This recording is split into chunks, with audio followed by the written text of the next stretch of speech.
welcome to our program. I'm very happy with us tonight. We're going to start our program off with our real estate climate segment. Don Jessup, he's the realtor and owner of Silicon Valley Associates, a 30-year veteran plus in real estate in our area. And I'm just honored and it's just a pleasure for me to have him on our show. And we're going to be talking about with all the large real estate companies, the national companies and so forth. He's an owner of a wonderful, small, tightly owned and tightly run company. And we're going to be talking about is bigger better when you're selecting a real estate office. It's now my pleasure to introduce Don Jessup of Silicon Valley Associates. Don, thanks for being with us today. Dan, thank you for having me on the show. Oh, it's my pleasure.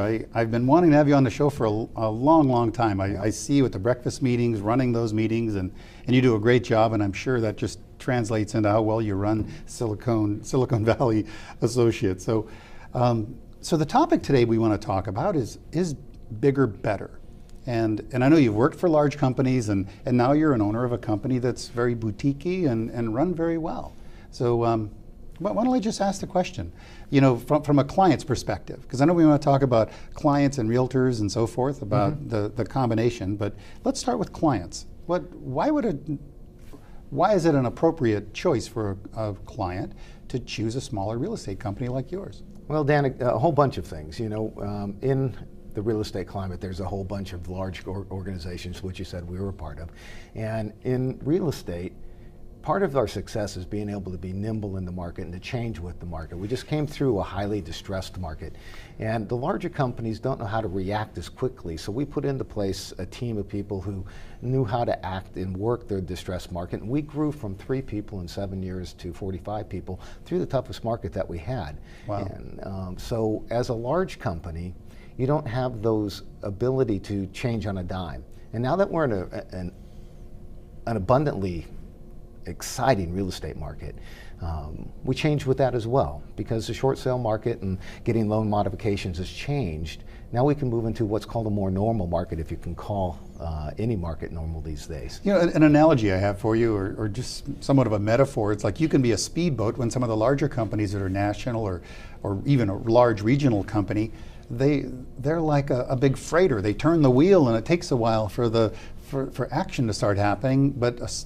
you being a speedboat, you can just go zoom, let's go and serve the client's need in this area. And you can just do it and implement quickly. Well, absolutely. And in the same way, Dan, as you know, being a mortgage planner, the large banks and those types of things would have you think that they're more efficient.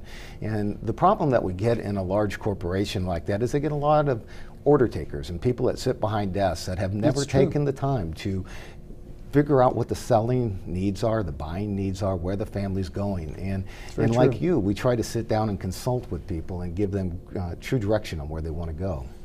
Well, on to I would think maybe you might call this a myth, so I want to ask it. Is it real, or is it a myth that when, I'll just speak personally, let's say I were to contact someone in your office and ask about listing my home or helping me find a home, is there any advantage or not with a larger company as compared to your firm? Absolutely not, because the large companies, it's all about the person. If somebody sits down and talks with you about a mortgage, you're going to run them through the tax implications. You're going to run them through the different products that they can get into. And in a boutique company like ours, we get to handpick the people that we're doing. In national organizations, the average realtor is doing maybe 3-4 transactions a year. And in our organization, we're doing like 7.8.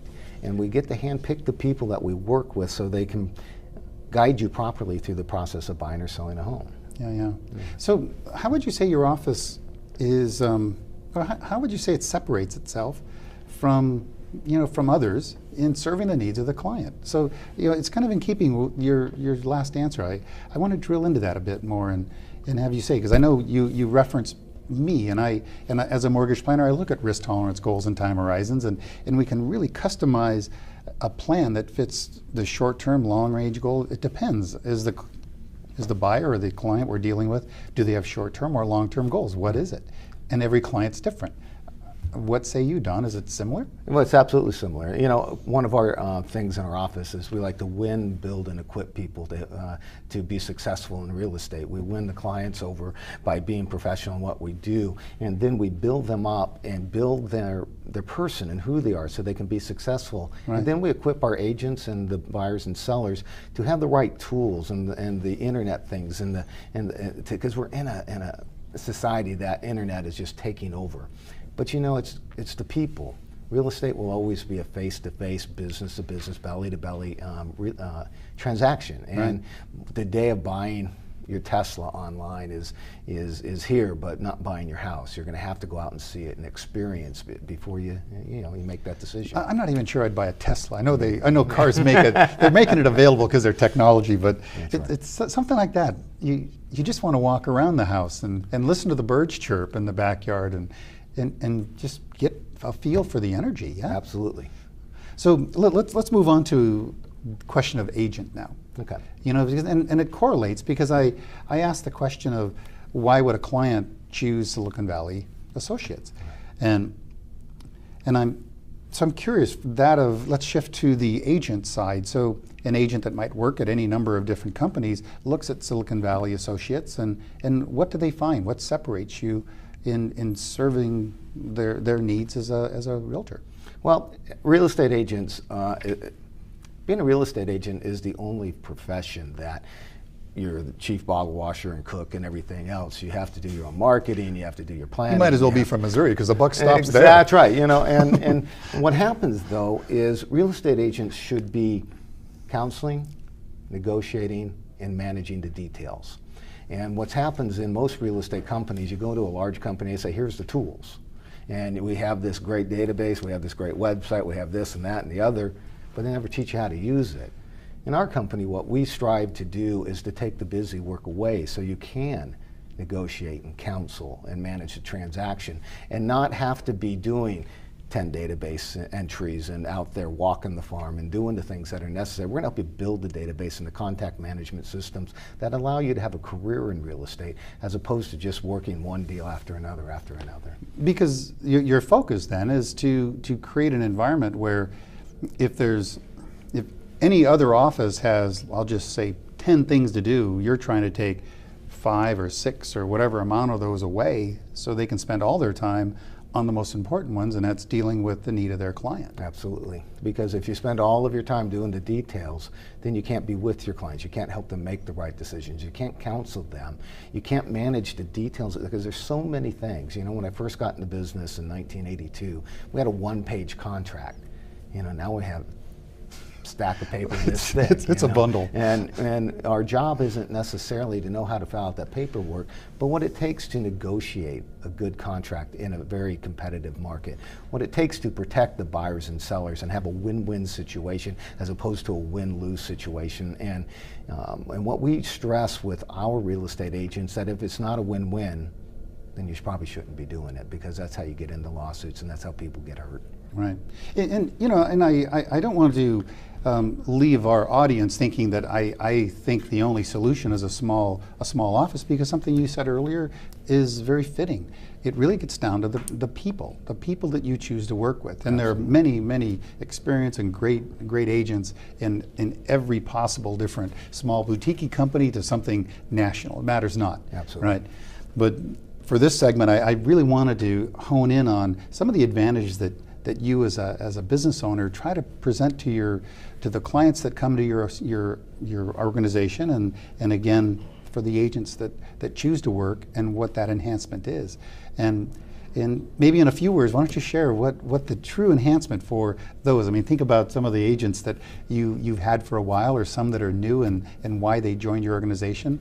What comes to mind? Well, a number of things come to mind. Like we just sponsored Roger Palmieri as an author, and his book is Dream Big, I Dare You. And no, I double dare you. And it's a great concept, because what we're all striving to do is have careers in real estate. And when we sit down and you talk with an individual owner, I can craft out, based on your skill levels and based on who you are, based on the people that you know, to build the database that allows you to serve the people that like you when you like them. And it's all about that client base and that client experience that we can create for our people so they have an opportunity to move smoothly. Right, exactly. You know, it just seems the picture I'm getting from you is it's more about quality than quantity. So it's in spite of the growth you've had, you still have an office that's maybe, dare I say, medium size. It's not an office that has 400 people in it or something. And it has, as you said, something in the 40s. And it, again, allows you nimbleness, but it allows you the ability to really have a personal touch with those agents, yeah? Absolutely. And the needs of their clients. And the needs of their clients. And you know, it's not that we don't do a lot of volume, because we've made the book a list with the Silicon Valley Business Journal and that type of thing. And again, quality, not quantity. That's right. And if somebody doesn't fit within the organization, we have the ability to ask them to move on, where large organizations need to take the numbers and take the whoever is there so they can support the brick and mortar. And the nice thing about a smaller company is if I have people doing double the volume, I don't need as many people. Exactly, exactly. Well, this was a very interesting conversation, Don. I enjoyed it very much, and I'd love to have you come back and talk more about your philosophies and business growth. I think it would be interesting for people to hear, because I think they can, you know, I heard from a very wise person once, you know, 80% of business is the same. It's the 20% that is real estate or mortgages or insurance or what have you.